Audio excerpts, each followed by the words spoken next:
Hello दोस्तों, कैसे हैं आप सब। उम्मीद करता हूँ कि आप बढ़िया होंगे। दोस्तों, आज हम बात करने वाले हैं उस देश की जिसे दुनिया में कैपिटल ऑफ पिस्ता के नाम से जाना जाता है। एक ऐसा देश जहाँ के नियम आपके होश उड़ा देंगे, जहाँ होती है अनस्टेबल मैरिज और जहाँ रहते हैं सबसे ज्यादा शिया मुस्लिम लोग। इस देश में लोगों को टाई पहनने पे है पाबंदी और लड़कियां शॉर्ट्स पहने तो उन्हें जेल में डाल दिया जाता है। नॉनवेज लवर्स से भरे इस देश में मोटे लोगों की कोई कमी नहीं है। एक ऐसा देश जहाँ इंटरनेट और शराब दोनों पूरी तरह से बैंड है और लोग अपनी मर्जी का टीवी चैनल भी नहीं देख सकते। वायु प्रदूषण के मामले में ये देश हर दिन तरक्की कर रहा है और यहाँ महिलाओं का हिजाब पहनना कंपलसरी है, वरना उन्हें जेल भी हो सकती है। जी हाँ, अगर आप सोचते हुए ईरान तक जा पहुंचे हैं तो आप सही जगह पे हैं, वहीं रुक जाइए, क्योंकि आज हम इसी देश से जुड़े कुछ हैरान कर देने वाले तथ्य जानने वाले हैं। लेकिन वीडियो शुरू करने से पहले अगर आप हमारे चैनल को पहली बार विजिट कर रहे हैं तो चैनल को प्लीज सब्सक्राइब जरूर कर लीजिए। दोस्तों, ईरान एक इस्लामिक कंट्री है जो 1.648 मिलियन स्क्वायर किलोमीटर के क्षेत्रफल में फैले हुए है। इस एरिया के साथ ईरान दुनिया का 17वां सबसे बड़ा देश है। देश का ऑफिशियल नेम है इस्लामिक रिपब्लिक ऑफ ईरान और इसे 1979 में इस्लामिक रिपब्लिक बनाया गया था। ये देश पश्चिम में इराक और टर्की, उत्तर पश्चिम में अजरबैजान और आर्मेनिया, उत्तर में कैस्पियन सागर, उत्तर पूर्व में तुर्कमेनिस्तान, पूर्व में अफगानिस्तान और पाकिस्तान और दक्षिण में फारस की खाड़ी और ओमान की खाड़ी से घिरा हुआ है। देश की कैपिटल सिटी है तेहरान, जो विकसित और खूबसूरत शहरों के लिस्ट में काउंट की जाती है। ईरान के कैपिटल सिटी के नाम का मतलब है ढलान और इस ढलान पर आज करीब 12 मिलियन लोग रहते हैं। शहरीकरण किसे कहते हैं ये आपको ईरान से सीखना चाहिए, क्योंकि एक जमाने में बंजर भूमि पे रहने वाला ये देश 1950 से 2002 के बीच अपने 27% इलाके का शहरीकरण कर चुका है। ईरान की आबादी करीब 8,91,72,000 की है, जबकि ग्रोथ रेट 0.70% का है। विल ग्रोथ रेट को छोड़ दें तो देश में पॉपुलेशन कुछ कम नहीं है और हर साल नए बच्चे पैदा भी हो रहे हैं। इस बढ़ती हुई आबादी से दुनिया की तरह ईरान देश भी बहुत परेशान है। ईरान युवाओं का देश है, क्योंकि यहाँ 70% से ज्यादा लोग 30 वर्ष से कम आयु के हैं। इस देश में आपको सबसे ज्यादा मुस्लिम्स का शिया ग्रुप देखने को मिलेगा, इसलिए इसे दुनिया का सबसे बड़ा शिया मुस्लिम देश भी माना जाता है। ईरान की बात करें तो दोस्तों, यहाँ कुर्दिश, अरबिक,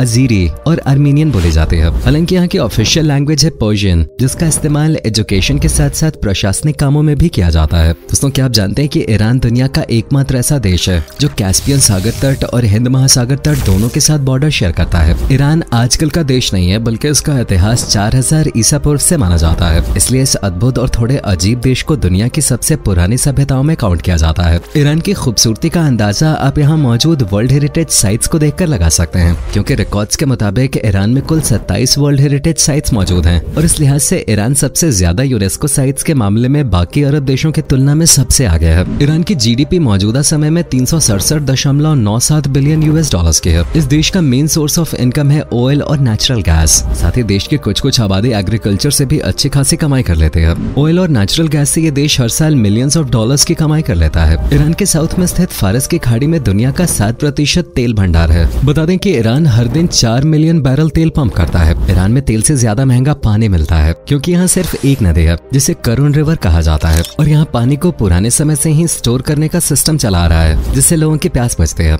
दोस्तों, ईरान की सबसे ऊंची चोटी है माउंट दमाबंद, यानी लगभग 18,406 फीट की है। वैसे अगर आपने ईरान देश का झंडा देखा है तो आपको इसमें 3 हॉरिजॉन्टल स्ट्राइप्स दिख रहे होंगे, जिसमें हरा रंग इस्लाम को दर्शाता है, जबकि सफेद रंग शांति का प्रतीक है और लाल रंग ईरानियों की बहादुरी को दर्शाता है। ईरान में आपको लगभग सभी बच्चे, सभी युवा और लगभग सभी महिलाएं पढ़े लिखे मिलेंगे, क्योंकि देश में एजुकेशन को खास महत्व दिया जाता है। यहाँ के एजुकेशनल सेंटर्स, कॉलेजेस और स्कूल्स में व्यवस्थाएं काफी अच्छी हैं। ईरान का लिटरेसी रेट 86.9% का है। दोस्तों, ईरान देश में कुछ अजीबोगरीब कानून है जो आपकी नींद उड़ा सकते हैं, जैसे अस्थायी शादी यानी अनस्टेबल मैरिज, जिसके तहत कोई भी कपल कुछ घंटों के लिए शादी करके उसे दोबारा तोड़ सकता है। इसके अलावा यहाँ कोई भी पुरुष किसी भी महिला से कुछ ही घंटे, कुछ मिनट, इवन कुछ सेकंड्स के लिए भी शादी कर सकता है और जब उसका मन भरा तो वो शादी तोड़। इतना ही नहीं, इस देश में शादी तोड़ने के बाद महिला को ही खरी खोटी सुनाई जाती है। आदमी को कोई नहीं पकड़ता, उल्टा महिला की माँ को सुनाई जाती है कि उसकी परवरिश में ही कोई कमी रही होगी।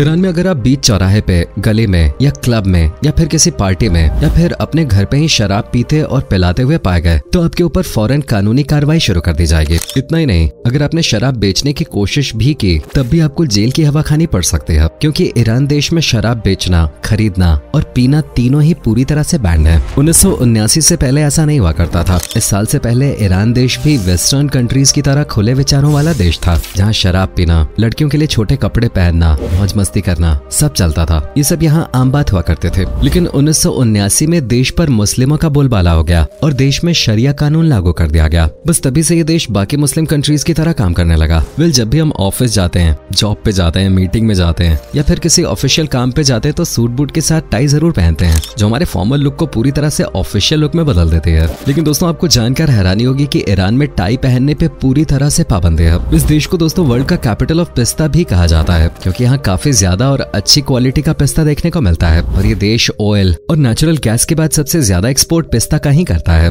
दुनिया की दूसरी सबसे बड़ी नमक की झील ईरान में ही स्थित है, जिसका नाम उर्मिया झील है। इसमें सबसे ज्यादा नमक की मात्रा पाई जाती है। ईरान के कालीन देखकर आपकी आंखें फटी की फटी रह जाएंगे, क्योंकि शहर के कालीन जादुई कालीन जैसे होते हैं, जो दिखने में इतने अद्भुत और सुंदर होते हैं कि आप भी पर्स में हाथ डाले बिना और कालीन को लिए बिना यहाँ से नहीं जाएंगे। ईरान में एक तरफ जहाँ पुरुष मस्त घूमते हैं, वहाँ महिलाओं पर यहाँ कई तरह के नियम कायदे कानून लागू होते हैं। जैसे महिलाओं का हिजाब पहनना कंपलसरी है। अगर कोई महिला बिना हिजाब के नजर आई तो उसे 2 महीने के लिए जेल में डाल दिया जाता है। ईरान देश में महिलाएं स्टेडियम में जाकर पुरुषों का मैच भी नहीं देख सकती हैं और न ही किसी पुरुष से हाथ मिला सकते हैं, और अगर ऐसा किसी ने किया तो उसे जेल में डाल दिया जाएगा। यही नहीं, देश में महिलाएं टाइट कपड़े या ऐसे कपड़े भी नहीं पहन सकती जिनमें से उनका बदन दिखता हो। और अगर किसी महिला के पति बाहर वाली के साथ रंगरेलियां मना रहा हो तो पत्नी उससे कुछ कह भी नहीं सकती, जबकि अगर किसी महिला ने ऐसा कर दिया तो उसकी हालत धोबी के कुत्ते से भी बदतर कर दी जाती है। इसके अलावा देश में तलाक लेने का अधिकार सिर्फ पुरुष के पास होता है। महिला भी पति से तलाक ले सकते हैं, लेकिन तब जब पति राजी हो, वरना भूल जाइए महिलाओं के पास ये अधिकार नहीं है। भाई हमारे देश में आपने देखा होगा कि लोग बीच सड़क पे डीजे या किसी भी माध्यम से साउंड बजाकर जश्न मनाते हैं, हुड़दंग करते हैं, लेकिन ईरान देश में ऐसा नहीं किया जा सकता। यहाँ सड़कों पर खड़े होकर गाना बजाना तो दूर, गाना गाना भी क्राइम माना जाता है। देश का सबसे अजीब और हिला देने वाला नियम यही है कि एक पिता चाहे तो वो अपनी बेटी से भी शादी कर सकता है। जी हाँ दोस्तों, उसे ऐसा करने से कोई नहीं रोक सकता, और ये नियम 2013 में ही पास हुआ है। हालांकि बेटी गोद ली हुई होनी चाहिए, साथ ही उसकी उम्र कम से कम 13 साल होनी चाहिए। अगर ये दोनों क्राइटेरियाज पूरे हुए तो पिता बेटी की शादी करने की जगह खुद ही उससे शादी कर सकता है। दोस्तों ईरान की हवा बिल्कुल रहने लायक नहीं है। एयर क्वालिटी इंडेक्स में लगभग हर साल ये देश गिरता हुआ ही नजर आता है,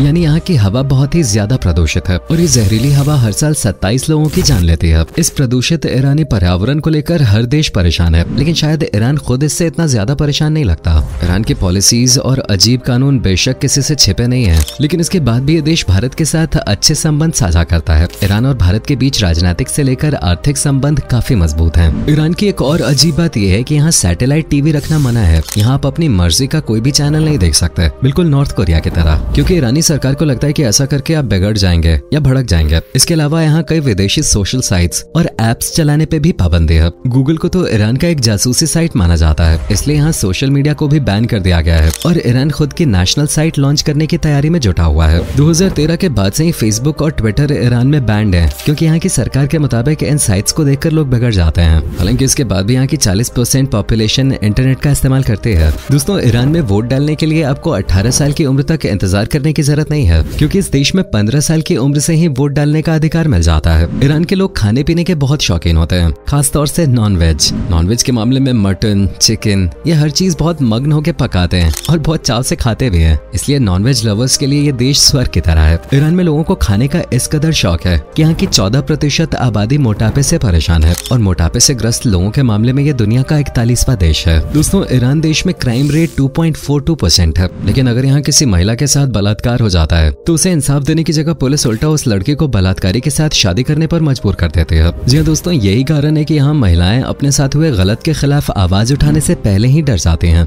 ईरान में सबसे ज्यादा पसंद किया जाने वाला गेम है फुटबॉल, जिसे यहाँ का हर शख्स पसंद करता है। ईरान की नेशनल टीम तो 3 बार एशियन वर्ल्ड कप भी जीत चुकी है और 3 बार वर्ल्ड कप फाइनल में भी पहुंच चुकी है। हालांकि ईरान की महिला फुटबॉल टीम को 2007 के ओलंपिक से बाहर होना पड़ा था, क्योंकि उस साल फीफा वर्ल्ड कप में हिजाब पहनने पर बैन लगा दिया गया था। और आप तो जानते हैं कि ईरान में महिलाओं का हिजाब पहनना कितना जरूरी है। दोस्तों पोलो खेल के बारे में आप सभी ने तो सुना ही होगा, लेकिन क्या आप जानते हैं कि 620 शताब्दी ईसा पूर्व में पोलो खेल ईरान में ही इजाद हुआ था। बताते हैं कि ये खेल सेना के जवानों को ट्रेनिंग देने के लिए बनाया गया था। बीते कुछ सालों में वेश्यावृत्ति का धंधा देश में सबसे ज्यादा बढ़ा है, खासकर बच्चियों को इस काम में सबसे ज्यादा धकेला जा रहा है। अकेले तेहरान में ही 84,000 के लगभग महिलाएं और बच्चियां देह व्यापार के धंधे में फंसी हुई हैं, जिन्हें फ्रांस और जर्मनी जैसे देशों में एक्सपोर्ट किया जाता है। इसके अलावा शराब वगैरह की स्मगलिंग भी देश में तेजी से हो रही है, जिससे साल के करोड़ों रुपए छापता है ईरान। उम्मीद करते हैं दोस्तों आपको ये वीडियो पसंद आई होगी। अगर आप कभी गए हो ईरान तो अपना एक्सपीरियंस हमारे साथ शेयर जरूर कीजिएगा। वीडियो पसंद आई हो तो इसे लाइक और शेयर कीजिए, और चैनल को सब्सक्राइब भी कर लिया है तो बहुत अच्छी बात है, और अगर नहीं कर पाए तो फौरन कर लीजिए। और हाँ, बेल आइकॉन को जरूर प्रेस कीजिएगा। अब से फिर मुलाकात होगी अगली वीडियो में। तब तक के लिए अपना ध्यान रखें और खुश रहें।